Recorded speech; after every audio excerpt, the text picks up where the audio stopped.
especially like I last week, like I have like back-to-back classes and yeah, so that was like really precious. Yeah. How about other people? Shopping? Shopping? Oh wow. What did you buy? We'll just take a look. Just Window shopping. yeah, window shopping. Cool. All right. Yeah, let's start with the word of prayer, shall we? Heavenly Father, we thank you so much for this morning.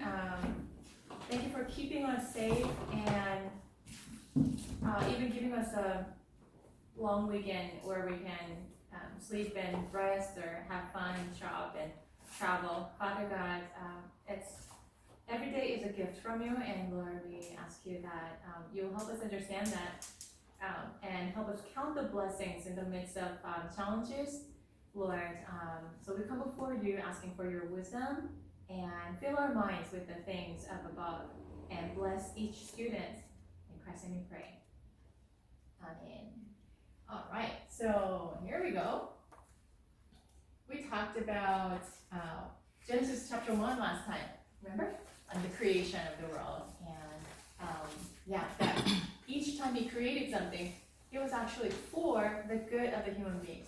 It's really interesting that, how many of you have kids or have had kids? Okay, nobody? Okay, so I have married friends, who have children, right? And so when they're like this pregnant, they're like, oh, you know what? Even before that, they start preparing for what? Do you have any friends who are married? Like, you prepare a room. One of my friends actually, just, they were living in a very small house, just one room, because they were a couple and they were not rich. And they were like, oh, this one's coming up, like, what are we gonna do, right? So they had this little den area, no windows whatsoever, it's like a storage, but they cleared up the storage. Okay, we're gonna put our crib here. The baby wants its own space.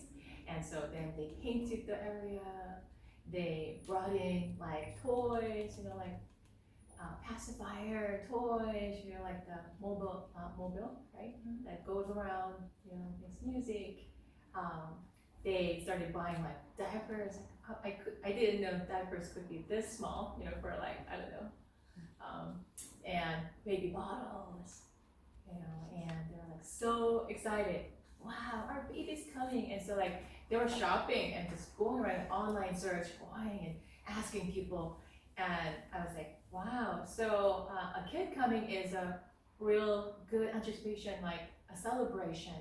And so what God was doing during his creation, sun, moon, and stars, sky, the upper water, water down there, vegetation, birds, animals, trees, seed-bearing plants.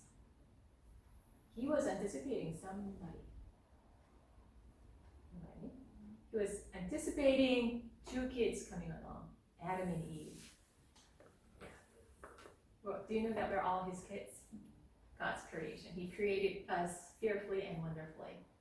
Do you know that I talked about monozygotic twins, like I had friends who looked exactly the same, but no single human being on this earth has same fingerprints. I even heard that, what is that? There's something other than fingerprints that makes you unique. Like, even if you are like twins, you have different, of course, DNA-wise, you're different, and there are other aspects that are unique. And so there's only one of you. Isn't it interesting? There's only one of you. Like, we're so used to custom-made things, but then it's very rare that there's only one of this. Like, it's going to be really precious because there's nobody else who can replace you. And God thinks of you as that irreplaceable person, his child, precious child. Yeah. And so why did he create like all these things? Well, first of all, he's creative. That's why his nickname is Creator. And we inherited his creativity. All the good things that we have come from God. So if you have any gifts and talents, like, some of you are, artistic, Any one of you musical? No? Well, you can be musical, in some way. You don't have to be a professional. You can be singing, harmonizing, you can play the piano, guitar, or you can just enjoy music, listen to music, and you can come up with some kind of songs. Doesn't have to be professional, right? All the creativity, we want to draw things. When we go to the beach, we want to collect seashells and arrange them in an artistic manner. At our home, we want to decorate our rooms with pictures, photos. Where does that creativity come from? It comes from God, the Creator. And He created all things for you and me. Yeah, initially Adam and Eve, but we all came from. Do you know that the genetic studies these days, people are finding out that there is no such a thing as race or ethnicity. Of course, there are. This is an anthropology class, and I'm not ignoring the fact that we are different. But so they trace back the genes, right? And so they're finding out. I'm pretty sure you've heard it, because it's on the newspaper all the time. That as they study different human ethnic groups, races, they are finding out that they all lead to, the same human being. Very interesting. They're finding that out. So it's a myth that we have race or ethnicity. We look different, and what I'm saying is years back. So for some reason, I'm really interested in Native Americans. Native Americans who are originally the citizens of this land, right, naturally. And they have pretty much Asian features. So Asian face, no double eyelids, but Asian eyes. Very interestingly, that some of the East Asians have, I'm way going off the topic, but it's related to anthropology, hope you understand. Some of the East Asians actually have birthmarks on their butts, blue butts. Have you heard of that? Blue butts. Do Japanese have blue butts? Okay, I know Chinese and Mongolians and Koreans have blue butts. I'm pretty sure Japanese have blue butts too. So it's very interesting. So when a Korean kid, some 30, 40 years ago when my parents were here, when a Korean kid was born with blue marks, so you take them to the hospital a month later or something for a checkup, and then the doctor is man, there must be some kind of abuse going on, They must have spent a 1-month-old baby to have blue marks like this. So there were some very unfortunate events when they called the police for abuse, to report abuse, but that's not true. You're born with birthmark that goes away a year after or something like that. Do you know about that? Oh, very interesting. You should know. Or this is anyway. So it goes away after certain years, and so very interestingly, Native Americans had Asian features, dark hair, Asian features and everything. But living on this land, because the weather is different, the food is different, the environment is different. So over time, they developed certain features, and even their voice. Very interesting. So I lived in Oklahoma for about a year, just going to school at that time, and I had a Native American professor who lived there for at least in the same place for 4 generations. And he had all the Asian features and very husky voice. I think living in the very arid, dry land, because most of them actually, anyway, long story. So you start developing certain voice as well, depending on the weather. Depending on your language and also the weather. And so he had typical Native American features. And over time, many years passed, ever since I went to college, right? And what I'm seeing is mixing up people, because Latin America, many people are actually migrating up. Do you know that? Migrating up from Latin America to North America. And so at least more than half of this country, the United States, actually, people call it browning of America, but Latin Americans with slightly darker skin, they are actually migrating, and they are intermarrying. When people are around, you get to marry each other, right? So then prior to that, what used to be mainly like Caucasian area, now it's Browning, right? And so what we're seeing is Native Americans also marry with Latin Americans. And so then by intermarrying, what happens to their kids? Immediately their features change. So if you go to like Native American, like, I don't know what to call reservations, but still, because they were pushed into reservations. If you go meet them today, they look different than some 10, 20 years ago because of the intermarriage. So it's really interesting, yeah. So that's part of what we study as anthropologists. Like in this course, although you have no anthropological background probably, and I'm not a professional anthropologist either, but we're gonna pretend that we're anthropologists. We're gonna study human beings. We're gonna study migration. We're gonna study different ethnic groups, how culture comes into play, and all that. So, yeah, so moving on to chapter 2 of Genesis. Last time we talked about God creating all things in anticipation of human beings. So the creation of the heavens and the earth and everything in them was completed. Okay, and you know what? I better, because of my poor memory, I better take out your names. Otherwise, yeah,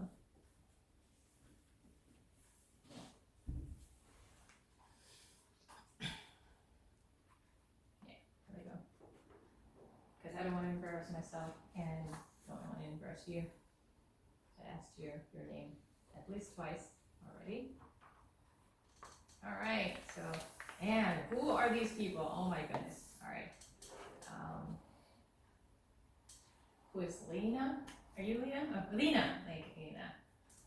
Kaito. Are you Kaito? No, which one is Kaito? Oh, he's not here? Kaito. Kakeru. Oh, Kakeru is not here. Okay. And Helen.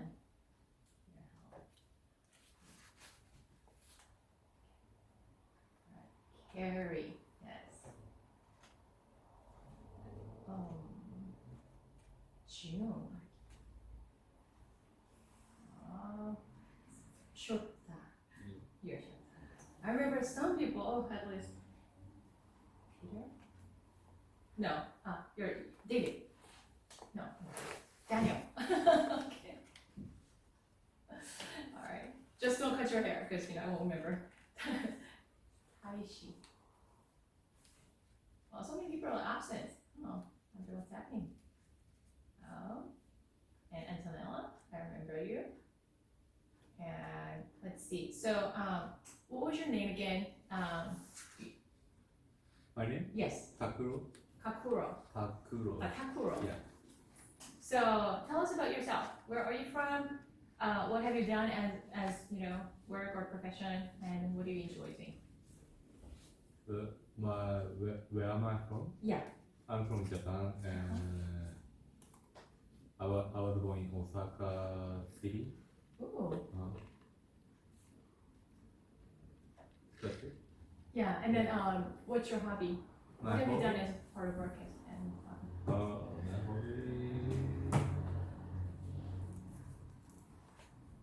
I don't know, maybe doing something, watching movies or reading manga. Yeah. Watching movies and what else? Reading manga, like comic. Oh, Yeah. reading one. Okay. Okay. Cool. Those are fun. Yeah. Yeah, and I've been to Osaka for a visit. It's for a few days. Oh yeah. Tokugawa Ieyasu Castle. The street vendors. I had this like a rice stick. It was really fun. Yeah. Yeah. It's a special city with history. Tokugawa Ieyasu Castle. I think Toyotomi Hideyoshi Castle in Osaka. Really? Yeah. Well, since you're from Japan, I think you're right, but I remember as Tokugawa Ieyasu. I think that's the other city maybe. Yeah. Okay. Well, my aunt actually took me to the castle, and she told me that it is so. But because you're from Japan, you're probably right. Yeah. Yeah, but it was amazing. Yeah. with all the, like the armors, saddle that he used to sit Uh-huh.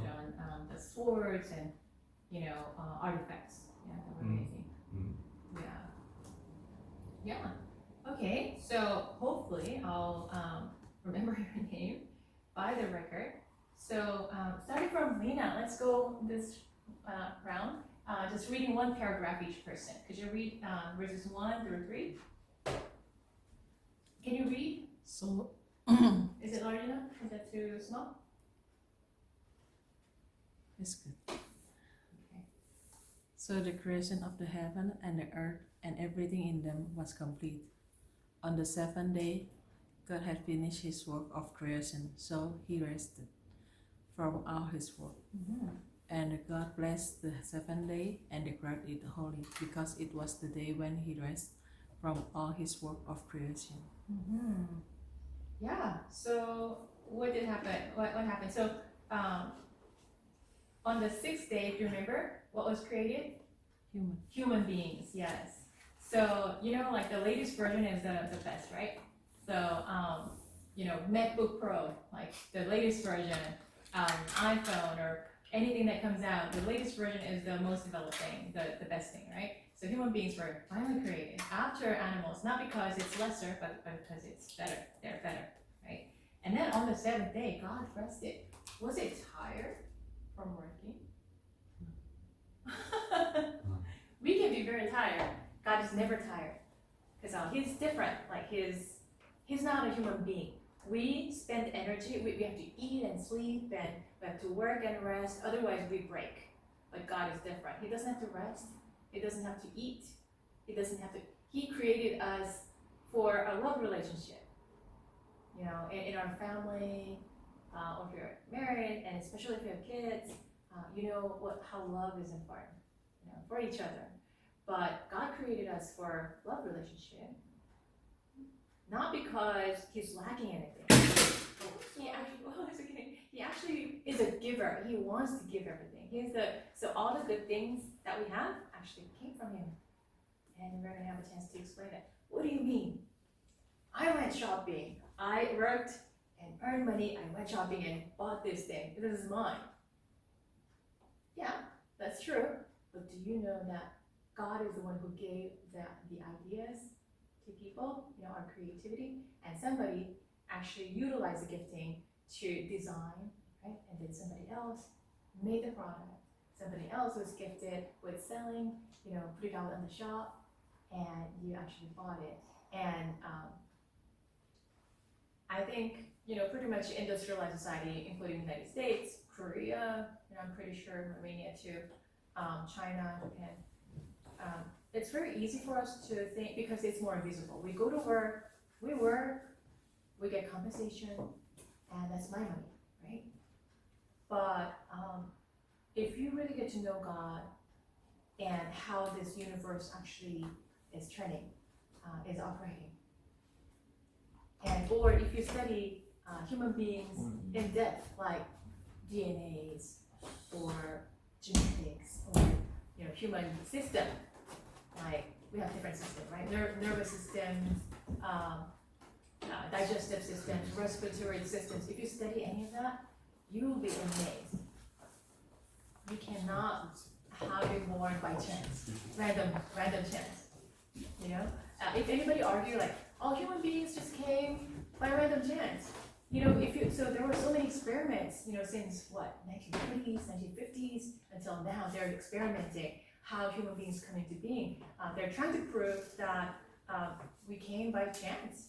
We came from like little molecule where there was like once, an atmosphere, different, like oxygen and, calcium and, hydrogen and stuff like that. And then just the right temperature, right atmosphere, a little bit of salt and water, and you start having some creatures, some molecules and little tiny creature, and it eventually developed into like bigger beings, like more complex beings, from bugs to fish to dogs to, for example, to monkeys to human beings, so that was the argument that people used to widely believe, and still even in public schools, they're teaching that.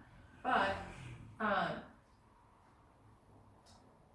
if you study human beings carefully and in depth, or if you study, if you're astronomical, if you study the stars or anything in depth, not shallow study, in depth, you'll find out, whoa, it's ridiculous to claim that they just came into being by random chance. Cannot be.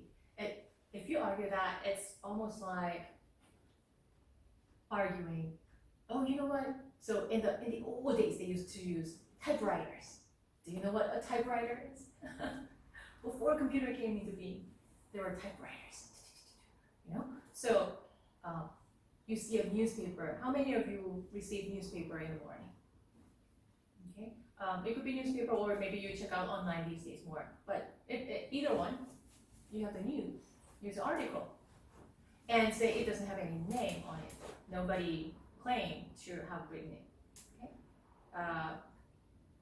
September 8th, today, Friday, 2023, an article came out about this story about this lady who was she was disabled, she was born with certain disabilities, but her teachers were inspiring, and she made up her mind, even with my disabilities, like, I'm not gonna just stay where I am, I'm not gonna be discontent, I'm not gonna allow myself to be behind other people, so I'm gonna do something radical. And so she made up her mind, she made a lot of effort to learn languages, certain skills, and she overcome her disabilities, and one day she became a CEO of a small company. Let's say that article came out, okay? So there's a story, and it's a true story, by the way, and nobody claims to have written it, but you see that either online, I don't know, New York Times, or you see on the newspaper, right? Say you see on the newspaper. All right, this article just came into being by random chance. If somebody says that, would you believe that? It just happened by chance. Does it make sense? Yeah, so it's like this. Oh, you know what? I know how it came into being. It came into being by random chance. Rolling of the dice. It just came into being because I know how it came into being. The typewriters, like you have the, how does the typewriter function? You press certain key, like say L, then it hits, it has the letter L like a type, right? It's standing out. And then it has to take some ink and then puts it on the paper. That's how typewriters work, right? So say Los Angeles,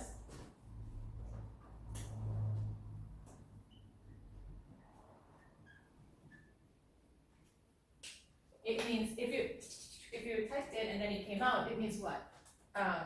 The type is there, like, and then there's an ink, right? Type is there, L. So it's got to look like this. And then it's actually, straight, like it's it's sticking out. And then there's ink, right? Say ink tape. And it hits it so that it has some ink, and then it hits the paper, and that's why it comes out to be L. So there's if you see Los Angeles on the newspaper, what did it take? Type, ink, paper in the right place, better be, and somebody had to put the pressure.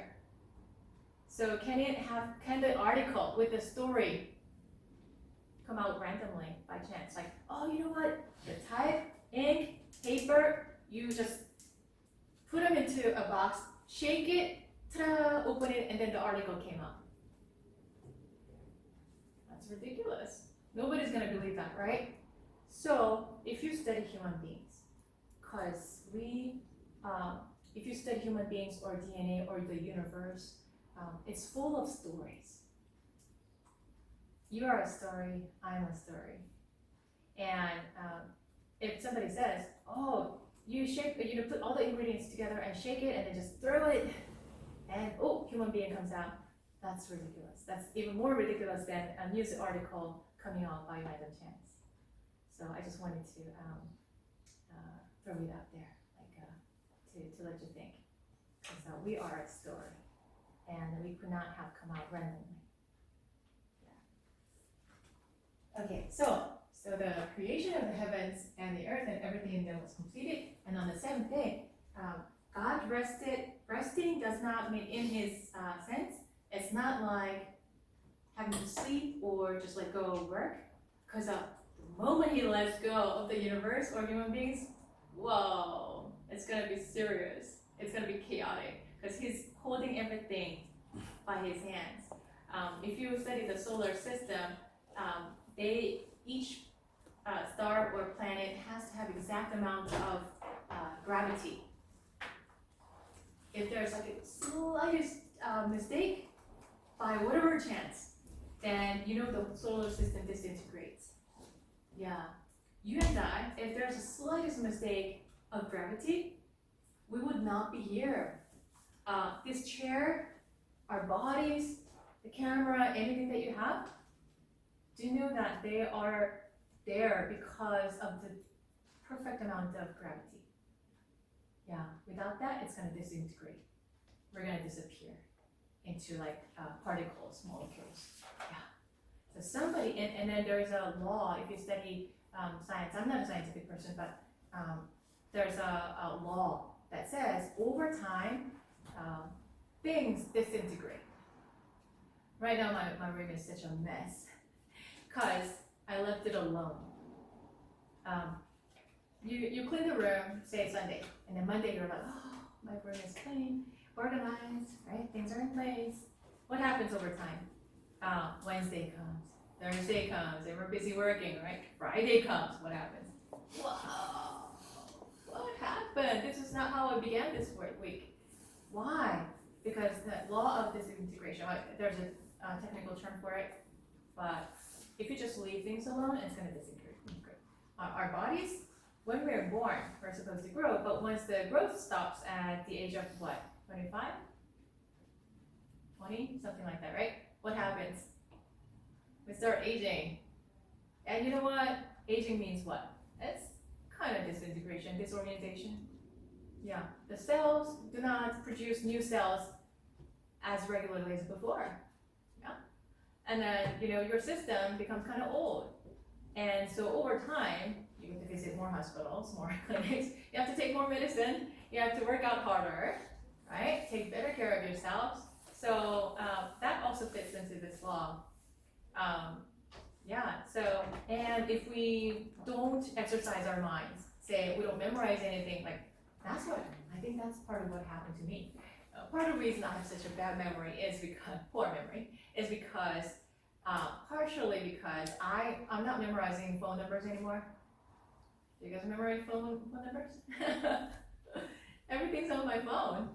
I don't memorize people's names anymore, because when the phone goes off, it says, oh, Jacqueline Kim call. I don't remember. And I don't even remember addresses anymore because GPS takes me, So I think our memory is terrible compared to our parents' generation because use it or lose it. Yeah, so, well, maybe we remember certain other things better because of the need. But like when it comes to certain things like names and phone numbers and addresses, I think we're terrible. So what happens? I think we are born with the same capacity as our parents' generation, but it's just that we just left it alone.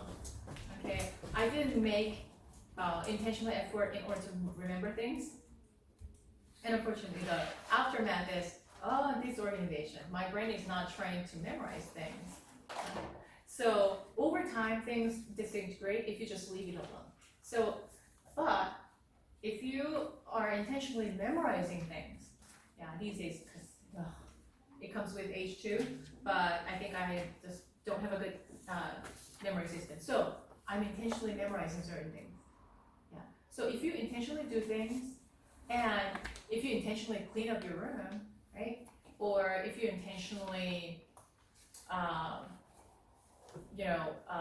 practice your mind and, try to learn things, then it's gonna be fine-tuned. So it's not gonna disintegrate, at least as fast as when you just leave it alone. So this universe, we're like, we take things for granted. This morning, around waking up, oh, sun's right there. Well, of course the sun rises. What do you mean? And then at nighttime the sun goes down. Of course the sun goes down. Like, what do you mean? We take things for granted. But do you know what? The Bible actually talks about when the day of the Lord comes, there will be one day when the sun does not rise, the moon does not, the sun does not set. The water that we take for granted will not be drinkable. The day is coming. What do you mean by that? So all this time, for so many centuries and thousands of years, millennium, somebody has been fine-tuning.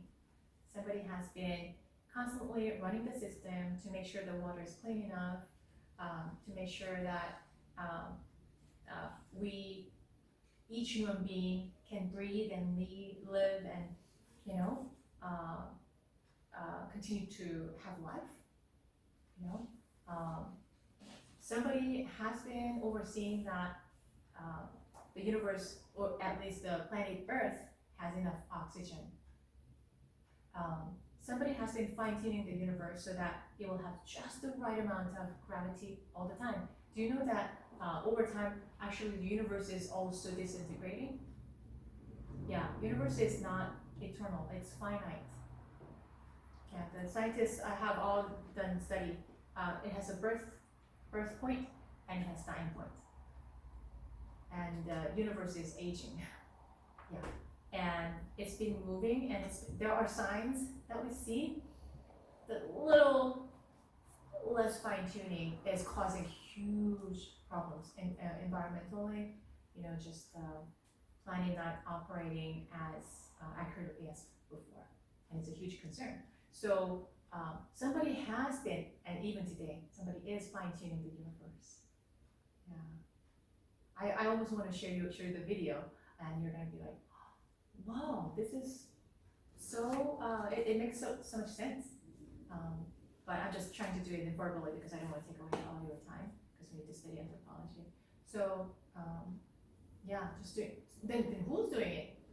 I'm not doing it. Are you doing it? Who's fine-tuning the universe? Somebody. Somebody who's larger than human beings, because I don't think anybody can control that.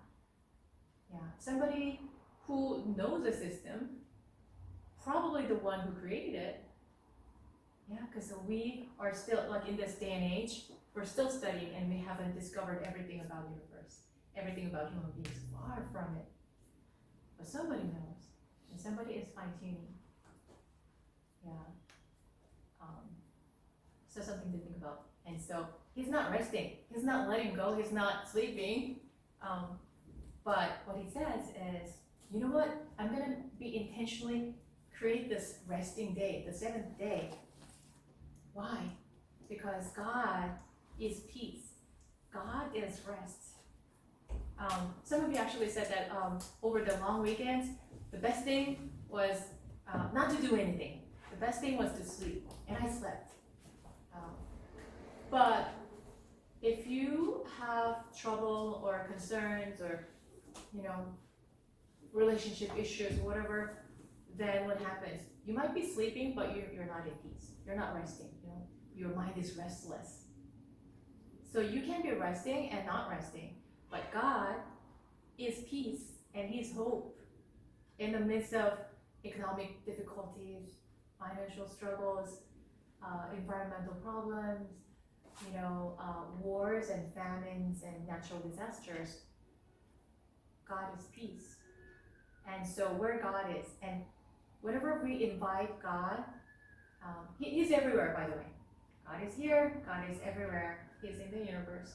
But whenever we welcome Him, then we have more peace as a result. In the same situations, like sirens go off. Los Angeles life is kind of hectic, right? But still, in the midst of that, God is peace. Why? Because He is rest. He's called Shalom. One of the nicknames is God of Shalom. Do you know what Shalom means? It's a Hebrew word, and it means wholeness.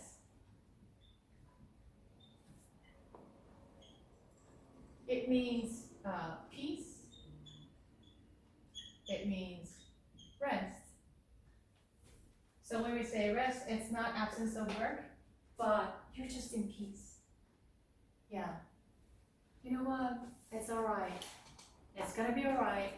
And God is in charge. And He is faithful. And He loves us. He wants the best for us. So He is God of Shalom. And so He is declaring on the seventh day, you know what? I'm going to make this day a special day. Day of Shalom. Shabbat Shalom. So that after the human beings are created on the sixth day, the first gift that they receive, of course, aside from all the trees and birds and, beautiful nature, aside from that, the first gift that I give you intentionally is Shalom, peace. I want to give you rest. Yeah. So that's what He's doing. So He rested from all His work. And God blessed the seventh day and declared it holy, because it was the day when He rested from all His work of creation.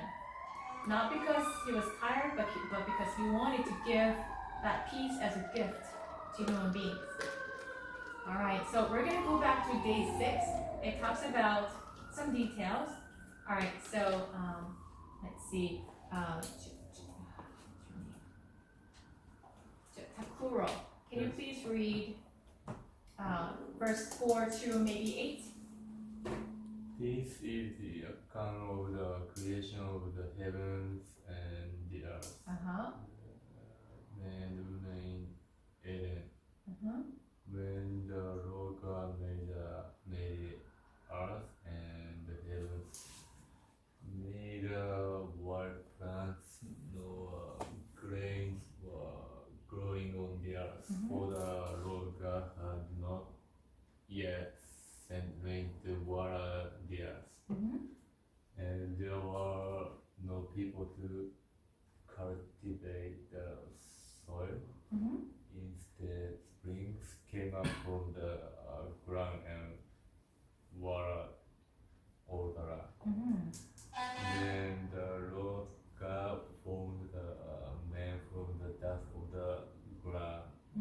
He breathed the breath of life into the man's nostrils, and the man became a living person.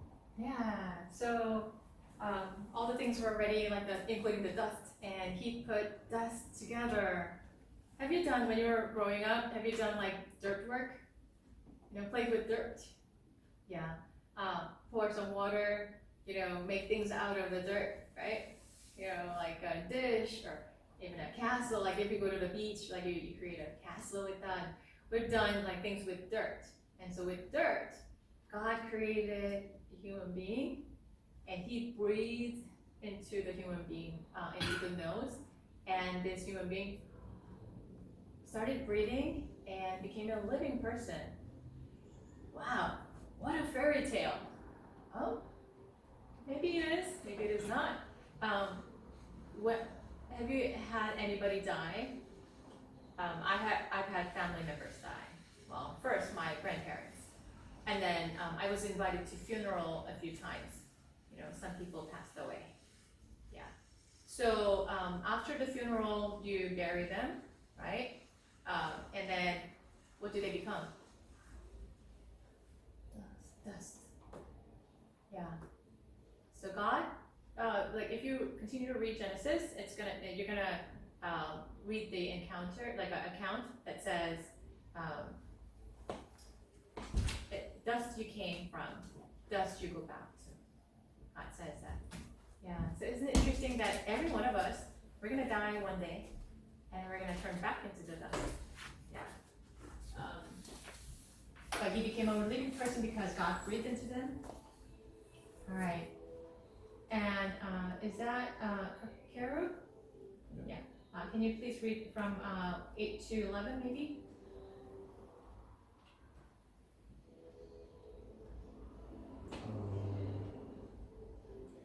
Then the Lord God planted to the garden in Eden in the east, and he placed the man he had made. The Lord God made all sorts of the tree grow up from the ground, trees that were beautiful and that produced delicious. Yeah, delicious fruit. I love fruit. Do you guys love fruit? So God planted a garden in Eden in the east. He created a special garden, and it's bigger than what we imagine.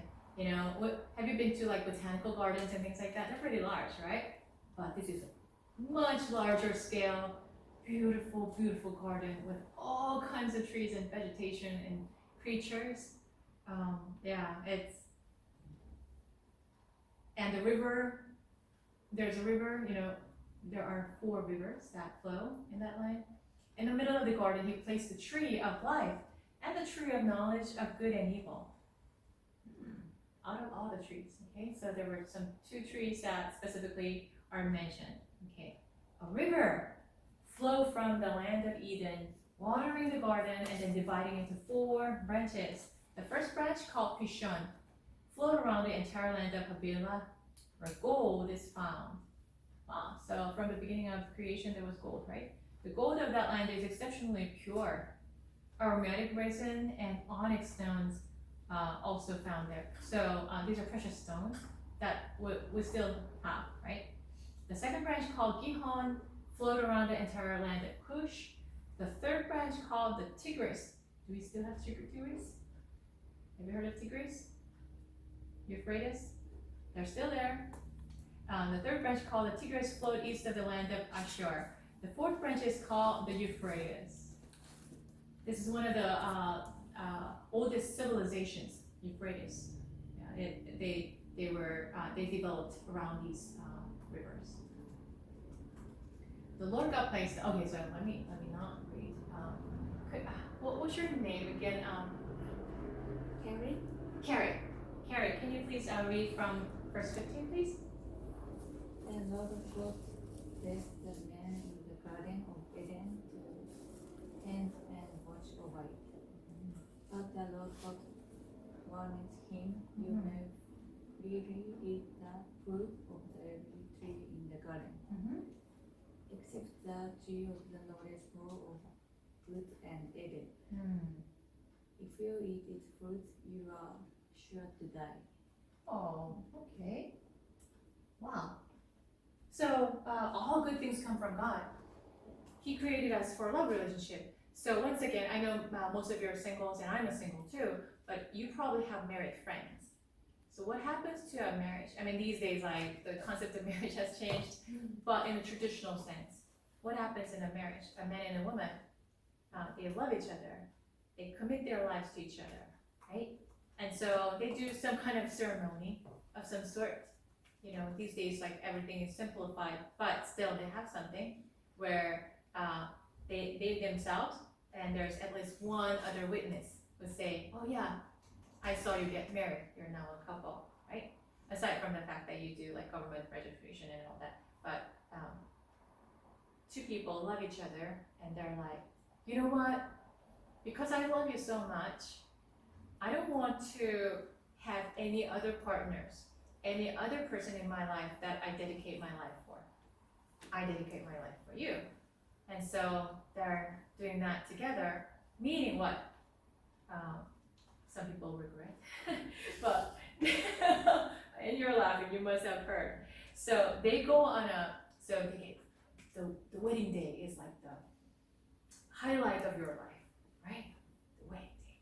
Everyone gather and you're celebrating and you're so beautiful. You take pictures, you're like, oh, I am yours, you are mine, right?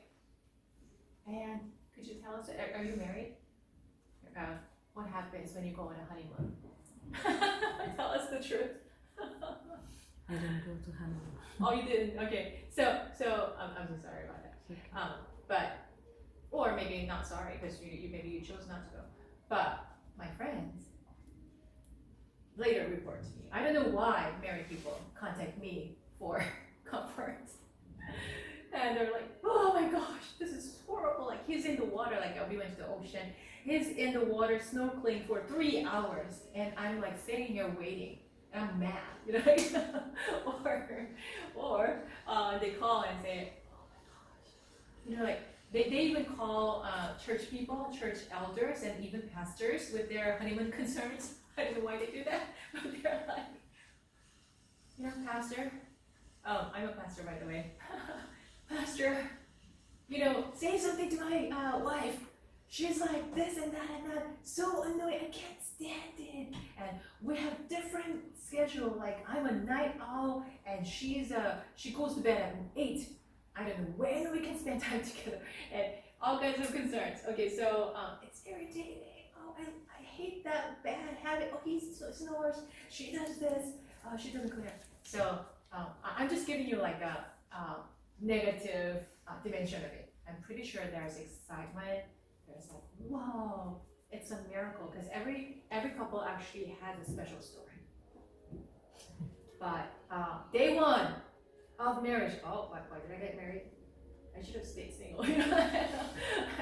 All these people that I could have married, they look better, you know, they look like nicer people than this, you know, like, so the reality hits because you have to live together. And living together is not easy, right? If you ever had like roommates, even roommates are not easy. Yeah. So can you imagine being stuck with one person because you said so, because you took the marriage vow? In sickness or in health, poor or rich, I will love you until the end of time, until death do us part. Unless somebody dies, like we're not gonna end this relationship. As the marriage vow. It's so saddening that so many people just break it. And I'm not judgmental about those people who break up or get divorced. They do have their own reasons, but until death do us part, that's a pretty serious commitment, right? Yeah, I'm gonna just love you with my own life.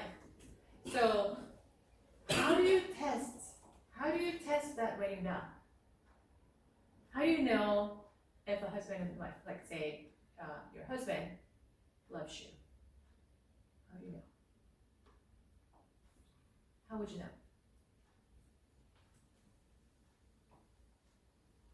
When would you know? By his action. By his actions, yes. Words and actions, but you know, actions speak louder. What kinds of actions? Everything you do will be best for me. Oh, yeah, so you think of the other person first, you put the other person first. And what you're doing is not for your selfish gain, but because you love the other person, you want the best for the other person. That's how you know, yeah, of course. And that takes sacrifice. Sacrifice every day, adjustment every day. So then, how do you know? How else do you know? Okay, future husbands to be. How would you know your wife loves you?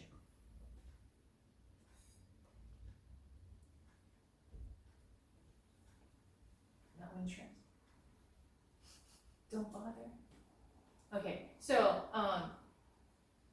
okay, future wives and husbands. How would you know if the other person loves you? Say, okay, so future husbands, your wife seems to have a variety of options, like people are calling her, okay? So people are calling her, and they seem to be really decent men. How would you know if your wife really loves you? If she hangs up, oh yeah, I'm busy, yeah, we'll talk later. She hangs up, and she, you know what, by the way, I am married, you know that, I don't want to be called. And she hangs up, right? She chose you over that person. Wives, how do you know your husband loves you? He gave me his wallet. That's the worst thing can happen. He gives you his wallet with everything. Okay, some cash, his driver's license, everything, and he trusts you. Okay, he trusts you. Okay, that's good. Aside from that, I think there are so many temptations out there. Like I sometimes watch Friends. Do you guys watch Friends? Okay, so there was an episode. What's her name? Monica, and her husband goes away on a business trip, and she's concerned because there are so many temptations out there, and he is spending the holidays. Was it Christmas or something? Holidays with a secretary, like a female. I don't like that storyline because that's so prejudiced. But anyway, there's this beautiful secretary, and they're spending a few days during the holiday while everyone is playing and having a great time. They're lonely probably and working together, and Monica is concerned that her husband might not be faithful. Okay, so long story short, fast forward. It turns out to be a happy ending. He resists all the temptation when she comes. Like she's very seductive, and he refuses all that. And he's like, I gotta go home. And so he packs up his bag and suitcase, and he comes back home, and they just hug each other, and everyone's cheering. Like friends are happy, right? So that's when you know there's a temptation. There's something that you could have chosen to do. Like you could have done something with her. Yeah, and nobody would have known unless he tells, right? But he resisted that. Why? Because he loves. He chooses to love her. He chooses to be pure and faithful to her. Right? Would you like that? Husbands, would you like that for your future wives?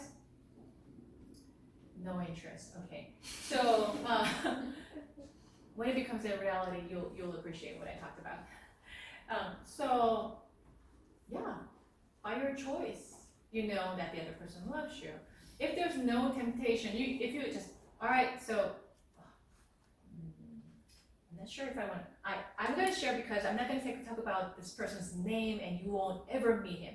I have a friend. He got happily married, well, initially, and he's still married to the same person. He's very faithful. He got married, but his wife has a little bit of like oversensitivity. So they have a shop together. They make rice cakes together, and these rice cakes are artwork. It's like you're fascinated. Oh, you do this? You how can you make flowers out of like rice cake? The colors are so beautiful. Like it's just amazing what they do. So they make things together. She's very skillful, and then he sometimes helps her by being the cashier in the front. So people come and buy stuff and give him cash, and there are naturally female customers too, because I don't think rather than men, women tend to shop those things. So a lot of female customers, there's nothing wrong with that. The business is going well, but his wife is really overly concerned, and he's not even good looking, let me tell you. Like nobody will be attracted. But she's so concerned. So what she does is, I'm just talking about this as an illustration. I'm not blaming anybody, I'm not judging anybody. Okay, so she is a little suspicious. So let's say her name is Sarah, and say my friend's name is Tom, Sarah and Tom. So Tom is doing the cashier, just receiving the order, doing the cashier thing, giving the receipt. And she's like so worried that something's gonna happen between them. And so she's like, when a female customer comes, like, I'm gonna take care of them. Like, you go behind and do your work. So like, then over time, she found out that there are many more female customers than male because of the items, right? So then what she did was, you make the cakes, I'm gonna be the cashier. And so she cuts off every single opportunity ever possible for him to meet. He has no chance whatsoever to associate with any kind of female. So that's what she has done. I'm pretty sure that she's very tired, very stressed, because she can't trust. She's right? Insecure, unfortunately. But well, none of my business because that's what they do. They have a great, and they're still married and they're still living together. So But then, if she does that, I'm pretty sad for her. Not because she's not only stressed out, but because she has no chance to really find out if he really loves her. You know what I mean? If she, well, you can't always be together. Couple sometimes has to separate. Say she has to take care of her ailing parents, or he has to go on a business trip. I'm pretty sure that happens once in a lifetime. How are you gonna know if the other person loves you? If you eliminate any chance of temptation, yeah? So the temptations are really, well, we don't appreciate that, but maybe they are a good chance for you to prove that the other person loves you. Even friendship, I have some friends, and I'm pretty sure you have friends. My friends are just few, but they are loyal. We are I tend to make lifetime friends. And how do you test your friendship? When there's certain events that happens, that really shakes up the relationship. That really, you know what? I'm so mad. Why are you doing this to me? I don't want to, be friends with you anymore. You're not my friend anymore. What you have done. I'm so hurt. Yeah. So those things can happen. Then you still stick to each other. You still forgive and stick to each other. Over time, after so many trials and difficulties, your friendship is tried and true, and that friend is more precious than other friends. Have you had that experience? Yeah. Versus shallow friends, fair weather friends. Oh, when things are good, when we party, when we go for some fun things, watch movies or go to a concert, they gather. And then you know what? When you're in difficulty, they don't even care. Yeah? So friendship is even tested. And unless there are problems or temptations, you won't know if the other person is really your friend. Yeah? So why did God place the tree of knowledge of good and evil and tree of life in the Garden of Eden and say, don't pick from that. You can eat from any trees, millions of trees in the garden, but these two trees, don't eat, because you're gonna die. What do you mean by die? Because in the beginning, human beings are created for eternity. They were not created for death. Nobody died. But because of sin, the consequence of sin is that we became finite beings and we die. So there was no death. And God and the human beings were in perfect relationship, perfect friendship. And they wanted to live harmoniously, blessing each other, loving each other. And God wanted to put something, you gotta put something there to know if your friendship is really loyal, if your relationship is really love relationship. Otherwise, if you make human beings robots, say, my master, my God, I love you this morning, and then, can you imagine? Will you feel loved? I wouldn't want that, right? Let them not be able to sin, right?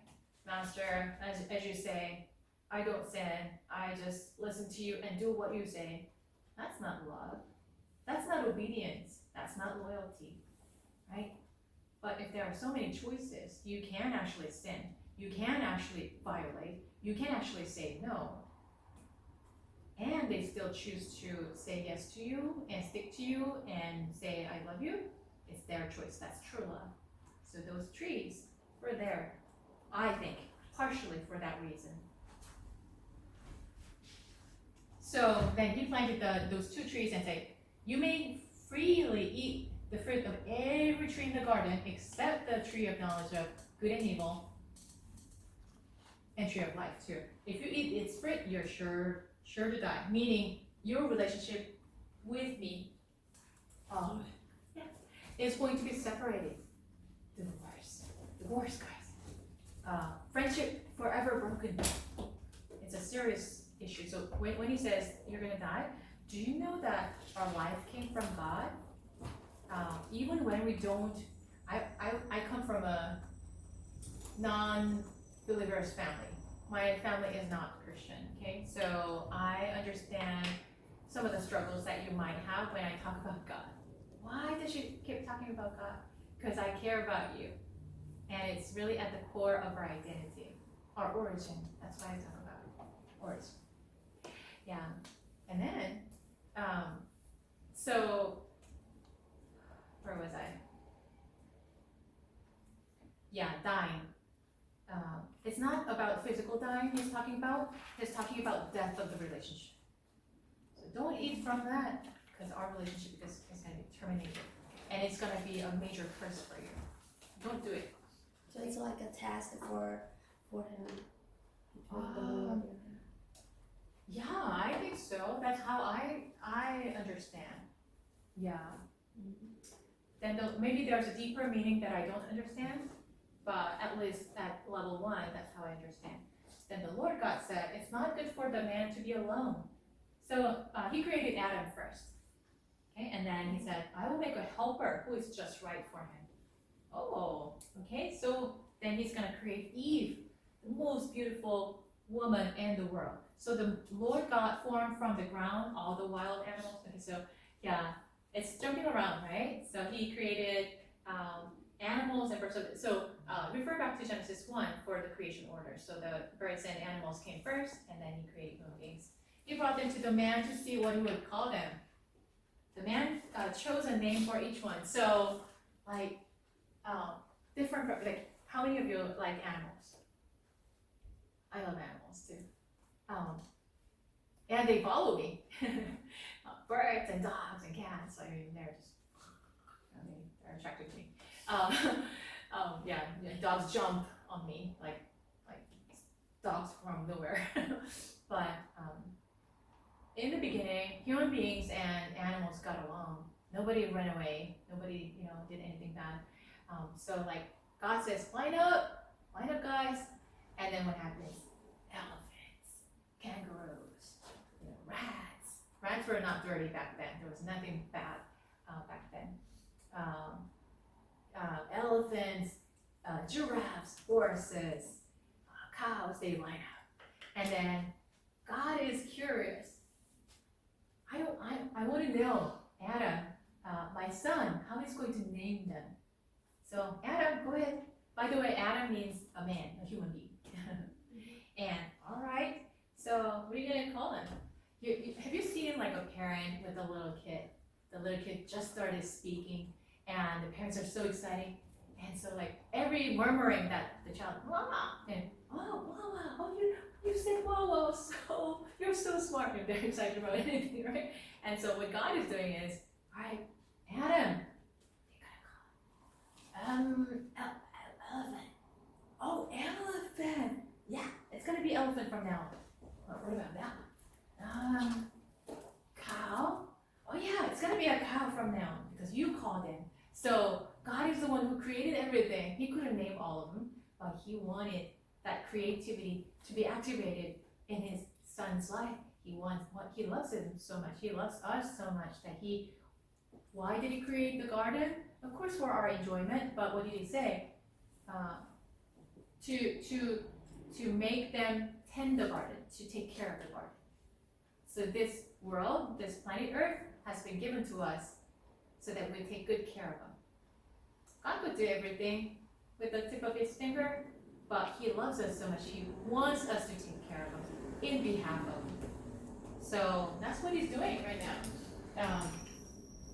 He gave names to all the livestock, all the birds of the sky, all the wild animals. He's got to have like really good intelligence. He remembers all animals, right? But still, there was no helper just right for him.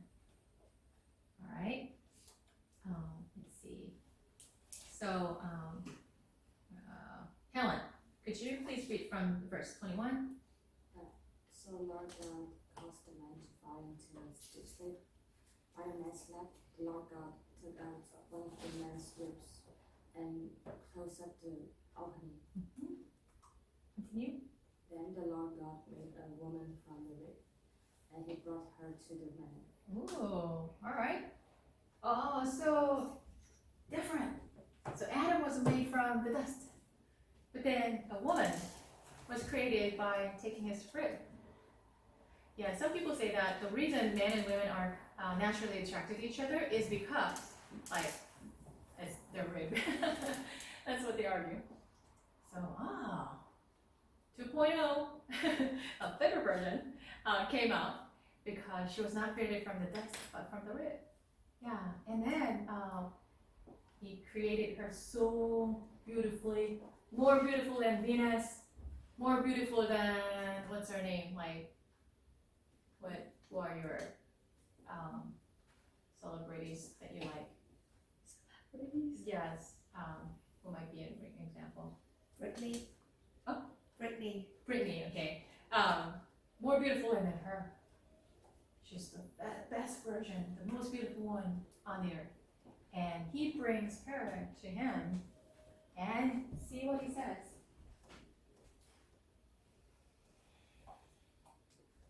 At last, the man exclaimed, he's feeling lonely. This one is bone from my bone, and flesh from my flesh. She will be called woman. Woman. She came from a man because she has taken from a man. And he named her woman. Wow. This is bone from you're me, you're myself. I love you, is what he means. This explains why a man leaves his father and mother and is joined to his wife, and the two are united into one. Yeah, that's why there's such a all human history of marriage. Yeah, nobody told them to get married these days. These days, don't your parents, gentlemen, don't your parents pressure you to get married, find someone? But there's a whole human history where people were never pressured, they naturally got married. Why? Because they're designed so, right? Now the man and his wife were both naked, but they felt no shame. Yeah, no shame.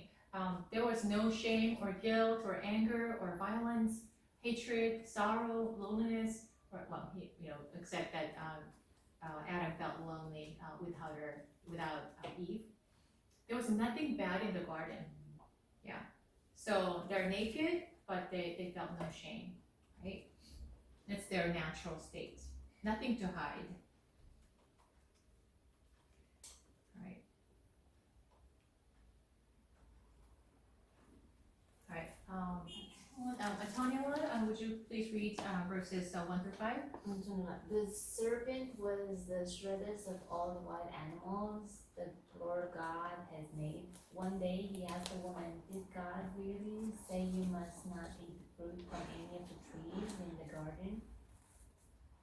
"Of course, we may eat fruit from the trees in the garden," the woman replied. "It's only the fruit from the tree in the middle of the garden that we're not allowed to eat.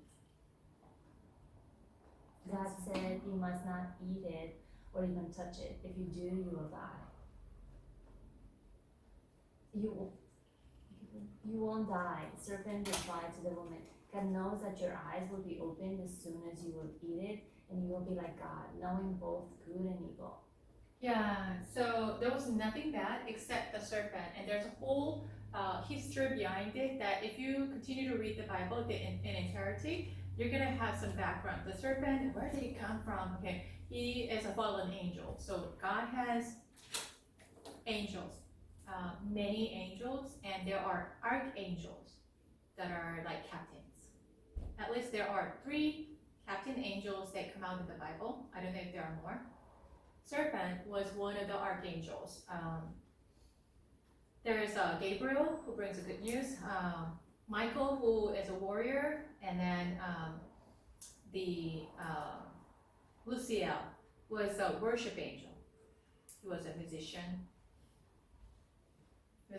He was praising God, and that's the highest honor that you can have is to praise God. So he was like a most beloved angel, archangel, captain.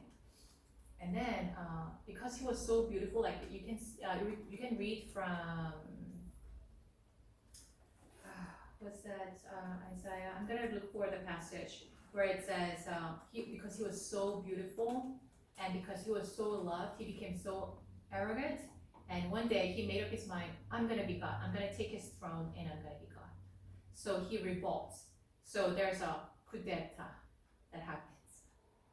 But then what happens? Well, God is stronger. So he wins the war. He strikes him down.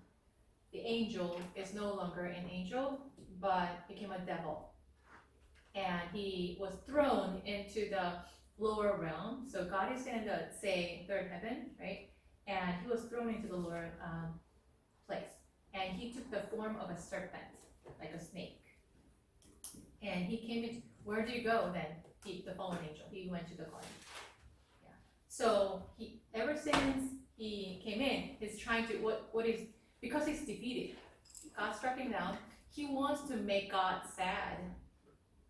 And what would be the way to hurt him when he's already defeated? How can you hurt God?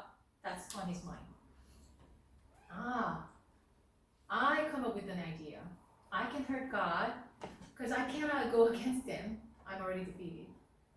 I can hurt human beings that are his children. That way I can hurt him. Because, when your children suffer, parents are suffering, right? So that's what he wants. So what does he do? He decides to give a hard time to human beings. So how can he give us such a hard time? Well, you better persuade people. Otherwise, you can't do bad things. So what he does is to persuade people. Now, Adam, he was right beside, but I don't know why it was Eve, the woman. And she's like, passing by the tree of knowledge of good and evil every day. And she's not tempted because, well, there's abundant other choices, like why should I, right? But then there's one little voice from the bushes. Eve, come over here. And he's like, wow, why don't you eat from the tree of knowledge of good and evil? And she's like, well, God told me not to. He said that if I pick from that tree, I'm gonna die. Well, actually, that's not what she said. She says what? He told me not to even touch it. That's not true. God told them, you can eat from other trees, but just don't eat from this tree. Yeah. He didn't say don't touch it or. So what's happening? Adam is the one who actually heard God's commands first. So he knows very clearly. And then he relayed that information to Eve. She heard it from Adam. So Adam is the one who knows accurately. She's like, accurately, but then, she's not as solid as Adam. And who does serpent approach? The woman. Because she's probably less certain about the truth than Adam. Really? Did he really say that you cannot eat from any of the tree in the garden? What is he doing? That's a lie. God said you can eat from any trees, but just these two trees. Don't eat, because you're gonna die. But what the serpent is doing, he's a liar from the beginning. He says, trying to instill in her dissatisfaction. Did God tell you not to eat from any of the trees? Wow, God is withholding good things from you. He's not good God. You know what? You're not gonna die when you eat. Do you know why he's not letting you to eat? It's because, not because you're gonna die, but because he doesn't want you to become like God. He's afraid of that. That's what he's saying. And Eve goes like, okay, Eve should have said, go away, Satan. I love God, I'm satisfied. We're completely satisfied in this garden. Like, what are you talking about? And she should have walked away. But instead, she started listening in. And while she's listening to serpent's voice, she's not communicating with God. And that's what happened. Unfortunately, she's like, oh really? God is withholding good things from me? He doesn't want me to be like God, and so he doesn't want the best for me. Oh, he doesn't love me. So it's like, all these things are going on in her mind, right? And she's like, you know what? Maybe I should pick from this tree because maybe that's the best thing that God is not loving me to have. So she picked and ate.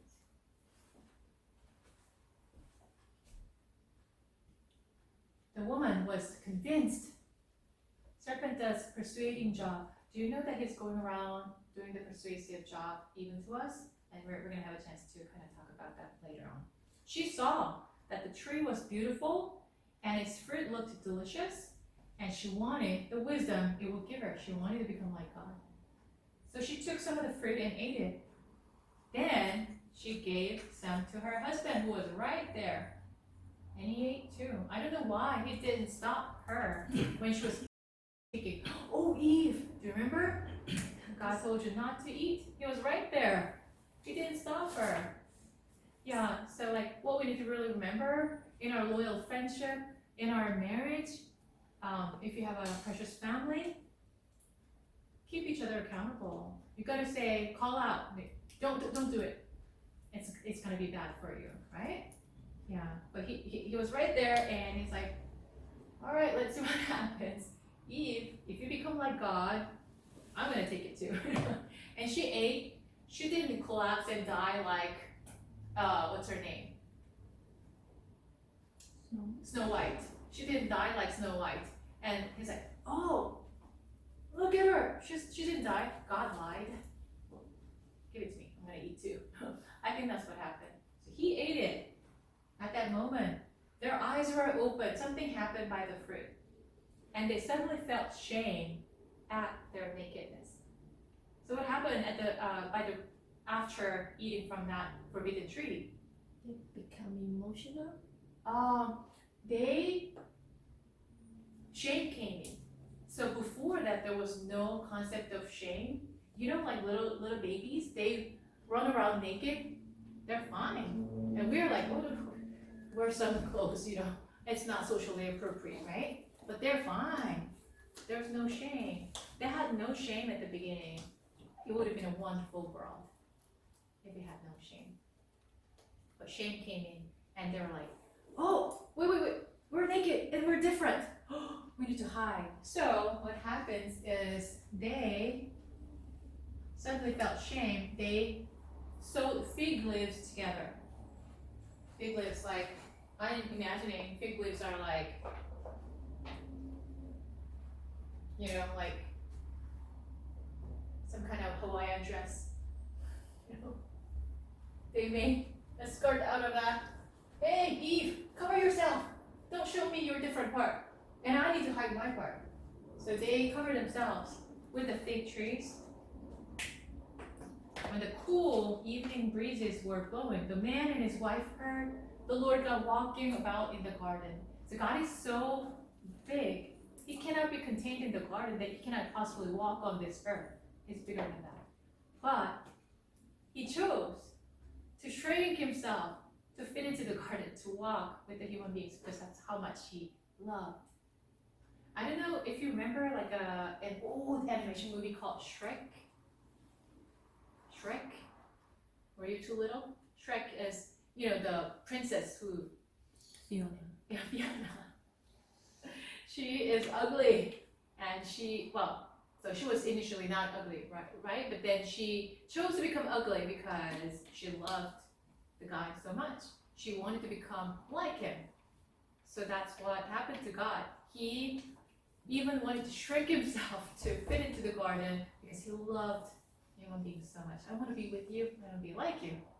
You know, it's almost like once again, when you see a little baby, what happens? Like you go and like, oh, you know, like you become kind of become like a really simple-minded little kid in order to communicate with them, right?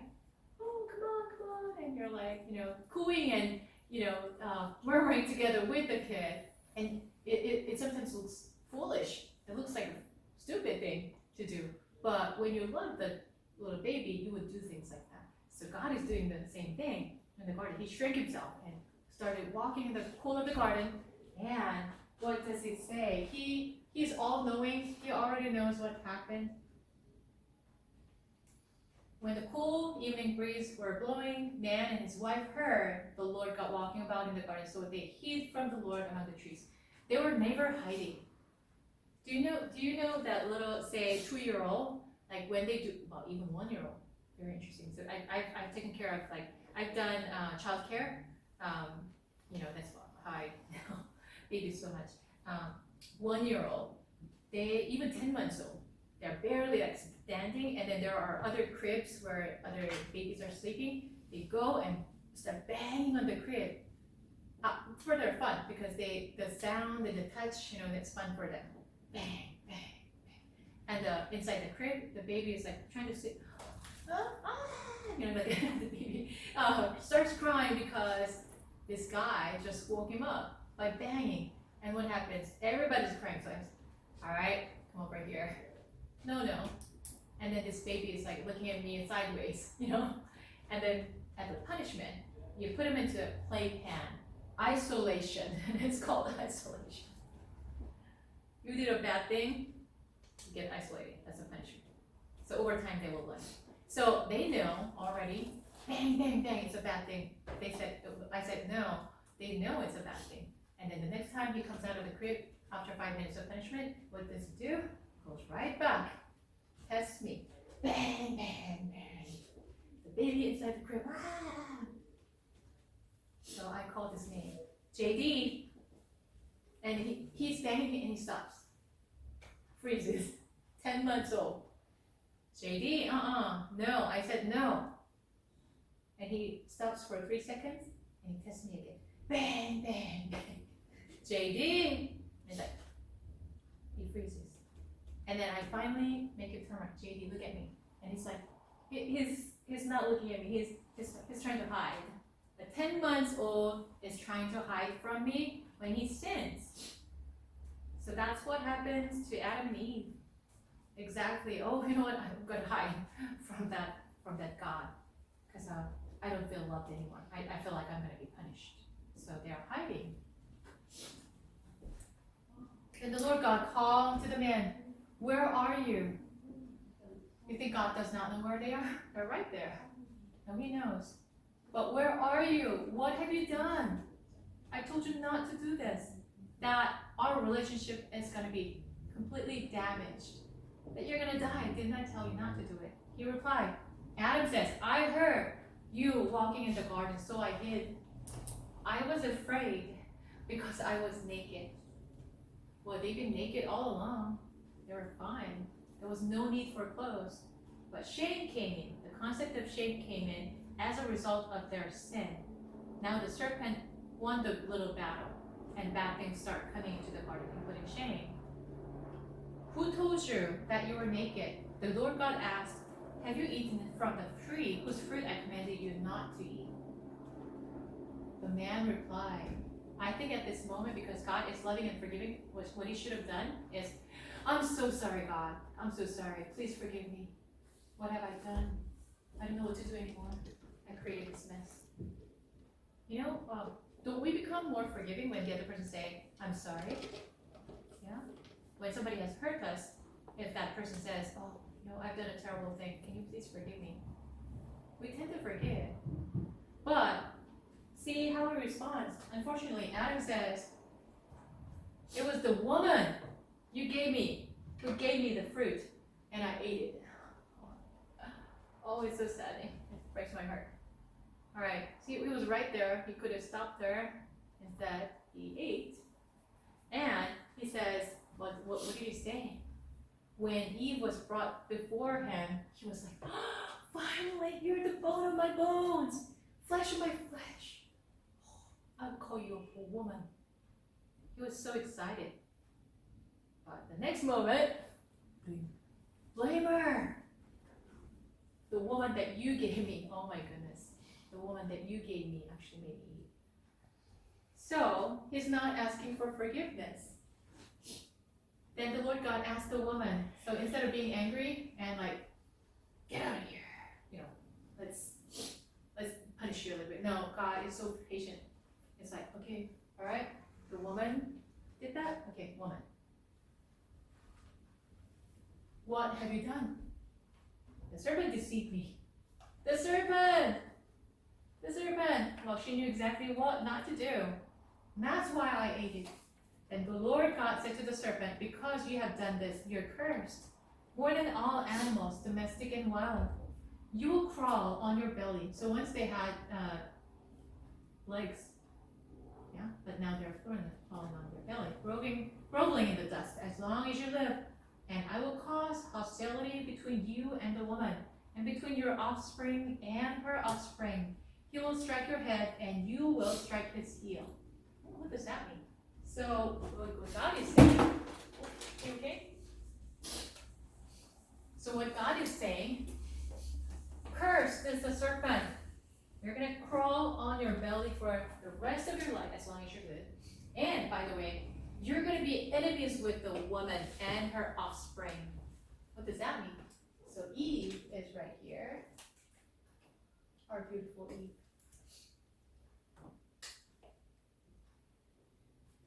And there's a serpent. It's like his long tongue. Okay? So you're gonna be hating each other from now. And by the way, she's gonna have a child, have children. But her child, the serpent will strike his heel. That's like your most critical spot. It's gonna strike his heel, your child, and your child is going to step on his, it's going to strike his head. It's going to step over his head. What does that mean? It's symbolic. So Eve had several children, several sons, and from them more children came. So like after generations, human beings increased in population. Now, who comes? I don't know if you've heard of the name Jesus. Jesus comes out of Eve, Adam and Eve's descendants, right? And Jesus is going to be hurt by the serpent. Serpent is the devil, right? So the serpent, the devil, Lucifer, the fallen angel, is going to strike his heel, meaning critically damage him. But the son of Eve, who is Jesus, is going to strike his head. So what is more damaging, your heel, striking the heel or striking the head? Head is more critical. You're going to be dead. So serpent is going to damage Jesus. Jesus is going to completely defeat Satan, the Lucifer. That's what's implied in this passage. Yeah. So in this scene, very unfortunately, because at Adam and Eve allowed themselves to listen to serpent and obey what he said instead of what God said, now shame came in, the world is contaminated by sin, and there's sorrow, death, suffering, all kinds of things, right? But ultimately, immediately God comes with a plan B. I don't want my children to forever suffer and forever be, I don't want to have forever separated relationship with them. So he comes up with a plan B immediately. You know what? I'm gonna bring in Jesus, my own son, to defeat Satan, because I'm not gonna leave this alone. So that's what he needs. Then he said to the woman, there are consequences when we sin, right? I will sharpen the pain of your pregnancy, and in pain you will give birth, and you will desire to control your husband, but he will rule over you. So before, man and woman were equal. Yeah. Helper does not mean, oh, I'm your secretary and assistant. No. Sometimes God is called the helper of human beings. The helper does not mean lesser being. No. So men and women were equal, but ever since the sin came in, as a result, there's a power difference. You will desire to control your husband and he will rule over you. Very unfortunate relationship. That's why we have so much trouble in marriage now. Before it was just really just happy and satisfying. But does not mean that we don't have a hope. We have a hope. Shalom, peace that God brings. When our relationship with God can be restored through Jesus, so that we can go back to that shalom peace. And to the man, God said, since you listened to your wife and ate from the tree whose fruit I commanded you not to eat, the ground is cursed because of you. All your life you will struggle to scratch a living from it. It will grow thorns and thistles for you, though you will eat of its grains. By the sweat of your brow will you have food to eat until you return to the ground from which you are made. For you were made from dust, and to dust you will return. So meaning what? Before the fall of the human beings, before they sinned, it was fun. In the garden, seed-bearing fruit, seed-bearing plants, they can just take the seeds and, like have you seen animation or like movies where, you just scatter the seeds and they're like, oh, the trees are growing. Fruit is coming out. It was like that. It was so fun to work. It was not like, I have to go to work and I have to work 8 hours a day. That's so stressful. No, it was not like that. It was fun. Work was play, play was work. And now, work became hard work, hard labor. By the sweat of your brow, you will have to eat. You'll have to work really hard in order to have grains, fruits, and things like that. That's part of the curse, because you listened to the woman and ate from the tree.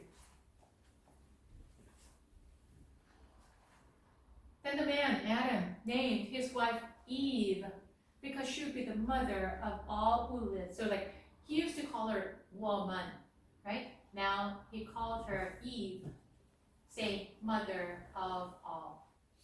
And the Lord God made clothing from animal skins. Okay, so get rid of those fig cover. That's not fit for you. It's not going to cover anything. It's not cover your sin. Your sin is not going to be forgiven. You cannot hide. But I will give you clothes made out of animal skin. Why? So before that, there was no animal sacrifice. They could just freely eat from the trees, vegetation, whatever out there. But for the first time, God sacrificed an animal. God is a loving God. He's not animal, he doesn't practice animal cruelty. He loves his creation. However, because his children are so precious, he had to do something about the situation. He had to sacrifice an animal. In order to get the skin, what would he have to do? He had to kill the animal, get the blood out, right? That's what he did. And gave that garment to Adam. All right, here we go. Why did he do that? It's symbolic again. Blood sacrifice is needed to cover for your sin, because I don't want this forever damaged relationship. In your place, the animal is sacrificed, punished. And there's a blood sacrifice. And by wearing the animal garment, you're going to remember that I did animal sacrifice for you, that your sins are forgiven, that I'm going to ultimately bring my son, Jesus, to die on the cross, to shed his blood. There will be another blood sacrifice that will put an end to all the consequences of sin, which is eternal separation from God. By the way, fullness of God is heaven, absence of God is hell. Have you ever had, it could have happened in your family or in your workplace, there's somebody who is like really joyful, somebody who is kind, somebody who is thoughtful, like, let's say she brings in, goodies for people, she says kind words. When you're tired, she's like, oh, how are you doing today? She's kind all around. When we have these people, the atmosphere changes, right? Your workplace is much better. And say she becomes sick or like goes on a travel or something, she's not there. You feel the absence immediately. Oh, people are grumpy. I don't have encouragement. Like, oh, where is she? So like when a certain kind of person is present or absent, you can feel the difference immediately, right? So fullness of God is heaven, because God is love and peace and joy. Versus when he's gone, it's like, I cannot even breathe. There's no life. There's no joy. There's no peace. There's shame and guilt and hostility and sickness and all kinds of bad things. So practically, we need God's presence. So ultimately, I'm going to bring in Jesus to give to be a blood sacrifice for me, so that all humanity who believe in his name will be covered by the blood. They will be saved. They will have a restored relationship with me again, is what it means.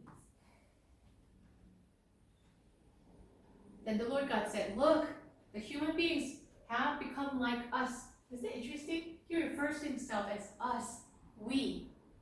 There's only one God, but I think I told you about three persons, Father, Son, and the Holy Spirit, triune God. And so he refers to himself as us. Okay, you know what? Let's talk about this. There's a problem. They ate from the tree of knowledge of good and evil that I told them not to. Now they're going to touch the tree of life too and become like us, knowing both. What if they reach out, take fruit from the tree of life and eat it? Then they will live forever. So God does not want them to be like him or does not want them to live forever. No, they were designed to live forever. But what he means is, have you ever, I don't know if you were too little, have you ever heard or watched a movie called Bruce Almighty? Yeah. Bruce Almighty, I recommend that you watch.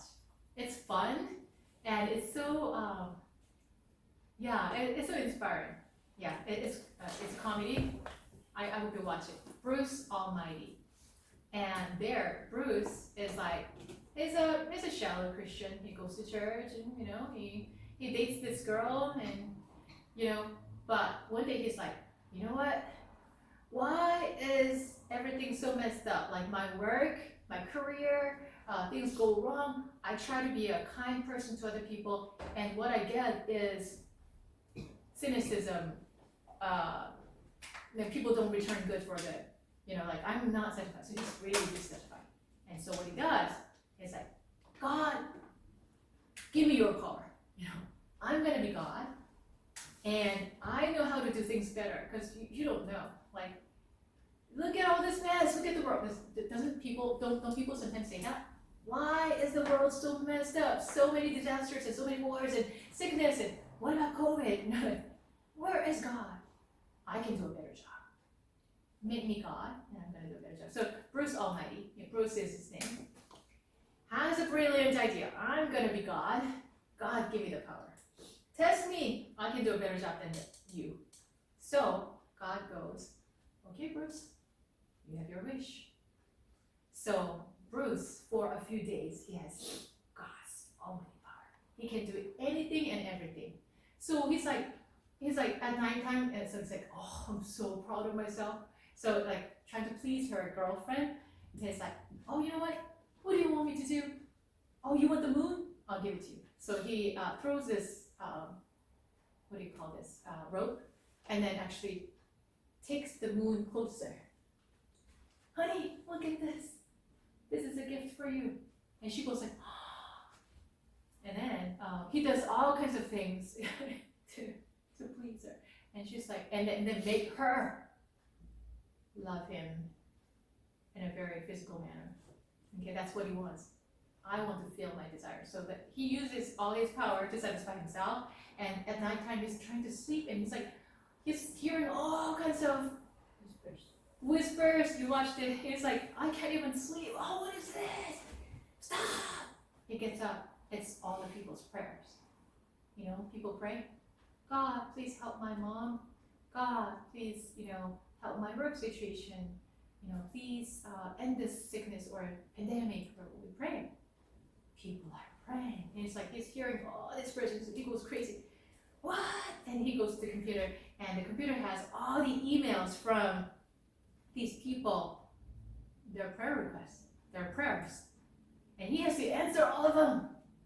Have you been on a 3-month vacation and you came back and there are 3,000 emails waiting for you? Have you experienced that?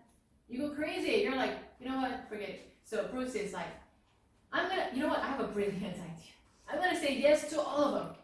He clicks, yes. He clicks yes for all the prayers to people. And prayers, we sometimes pray selfish prayers. And there are conflicting prayers. So one day, he opens the window. The world is chaotic because he said yes to all the prayers. Things are going wrong. People are going crazy. So long story short, he runs the world for just a few days, and the world is a mess. And his relationship with her, his girlfriend, he wanted to marry her. It's all messed up. Everything's messed up. So he goes before God. God, just take away this power. I don't need to be God. I'm so sorry. I can't run the world. So he comes to that realization, and God takes away his power, and things are restored. And so what God is doing here is not because he's jealous. I don't want you to be at the same level as me. I don't want you to have my power. No, he actually wants us to have his power for good purposes. Yeah, but you don't try to become God. You're gonna just mess up the world. You're gonna damage yourself. So that's what he's trying to keep them from. And so the Lord, God banished them from the Garden of Eden, and he sent Adam out to cultivate the ground from which he had been made. So, one of my desire, one of my wish is I want to go check out the Garden of Eden. It's probably even more beautiful than San Diego or redwoods. They're really beautiful. The redwoods. Oh, I recommend that you visit. But Garden of Eden is probably much more beautiful than that. And they're banned from that garden. They can't be there anymore. After sending them out, the Lord God stationed mighty cherubim. Cherubim are angels. They're keeping. So Garden of Eden, no matter how hard you look for it, it's not visible anymore. The cherubim are keeping them. And he placed a flaming sword that flashed back and forth to guard the way to the tree of life. No one has access to it. Yep. And the time is almost up. But this is an important background. There's a reason I talked about this. Okay?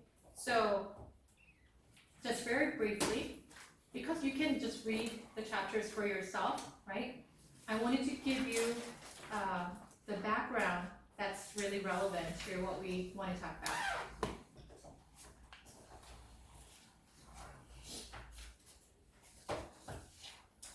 Yeah, so if you go to lesson 2, we talked about chapter 2 of Genesis. If you go to page, so lesson 2 is about archaeology. Do you know what archaeology is? So page 10. What is archaeology? A historical science reconstructing, interpreting, and understanding past human society. So there are excavations, there are research studies, sometimes we watch the news and there are, a certain civilization has been found, or there are more discoveries about a certain city. In China, there are many excavations going on still now, trying to study the fossils, to study the civilization, right? In Africa too. So archaeologists allied with practitioners of the natural science, social sciences, and humanities in the project of writing history. So they're rediscovering history and they're trying to reconstruct. This is how it was done, how people lived in the past. That's part of archaeology, right? United States, archaeology developed within the disciplines of anthropology. So we're talking about, we're studying anthropology. Archaeology is one of the sub-disciplines. So anthropology is a wide field. Yeah? And in Europe, anthropology is closely allied with humanistic pursuits such as classics, philosophy, and art history. Yeah, so all of these need to be studied in order to understand anthropology. The practice of archaeology became increasingly global, and continual communication among archaeologists across national and regional borders accelerated. So we're living in a global era, right? We're communicating with people from different nations, different ethnic groups. Once again, ethnic group is such a myth, but anyway, because for practical purposes, we still do have those concepts. So we're, once again, business or studies, art, music, we all collaborate somehow with people of other kinds these days, right? So that's what's happening in the field of archaeology as well. The analytic techniques of many scientific disciplines. So archaeology utilizes science a lot and different methodologies. And methodologies have become better and better. Well, hopefully, they've developed different methodologies. Before, it was like a person goes to Africa. He sits there for 10 years, learn the language, eat the food, talk to people, write down something, and publish it as a book, perhaps. But these days, it's more like they bring in all kinds of technologies. They don't have to be there, sitting there for 10 years in order to come up with a study. They do participant observation, which we're gonna talk about later, and I can show you a video. They do utilize participant observation, like being there and observing, but these days, they tend to study more of urban areas, because we're becoming more and more urbanized. Even the countries that are not industrialized, still it's being urbanized. And so they study the cities more, and they don't stay there for like 10 years, but just briefly, and their focuses are a lot different, and they discover more. To reconstruct the events and processes that shaped and transformed the past society. So the society changed over time. What brought the changes? Yeah? Is Japan changing? Is Japan changing, like culturally, technologically? Yeah.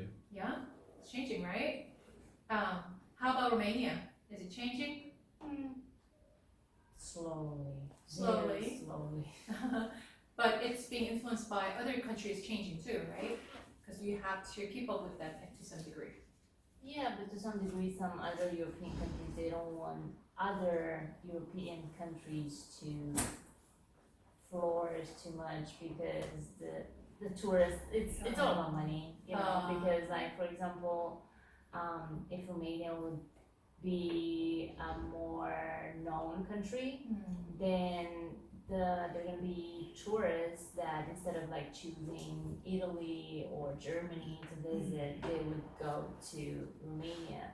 So that's why like it's a money conflict at the same time. So you know what I'm trying to say? Yeah. It's also like the government, like they can like, because in the United Europe, they are supposed to like have a lot of funds to distribute to other countries, but they are limiting some specific countries just because they want their very well-known countries to have the most tourists. So everything is very clever. But it's growing. Slowly. Yeah, I understand what you mean. I mean, there's such a, so we could call it disparity, you know, power differential, and we cannot avoid it. But over time, whether we want it or not, we're evolving and changing, right? Our societies are changing, that's for sure. And so then anthropologists study closely in order to see like why the country is changing, why a certain population is changing, like what are the factors that come into play. Well, the pandemic definitely changed our society. Okay. Yeah, we turned online, everything Zoom, you know, Zoom everything, Zoom marriage, Zoom funeral, Zoom, you know, Graduation. Zoom graduation, there you go. Yep. Online classes, I haven't seen you for like how many years now, right? Yeah. So archaeologists study that in order to know where we have been in the past and where we're going in the future. So anyway, time's up, and you can read the notes for yourself. It's kind of self-explanatory, but based on the creation story, we're going to be able to build more understanding of anthropology. So let's start closing there. Heavenly Father, we thank you so much for your grace and mercy, and especially being the God of Shalom, the wholeness. Father God, as we return home or go to work or do other things, Lord, may you help us know you better, connect with you, and be restored to our relationship with you, like the one that you initially intended for us in the Garden of Eden, so that we will know how you think of us, how much you love us, and how preciously you created each one of us. Lord God, may you be the shalom to you.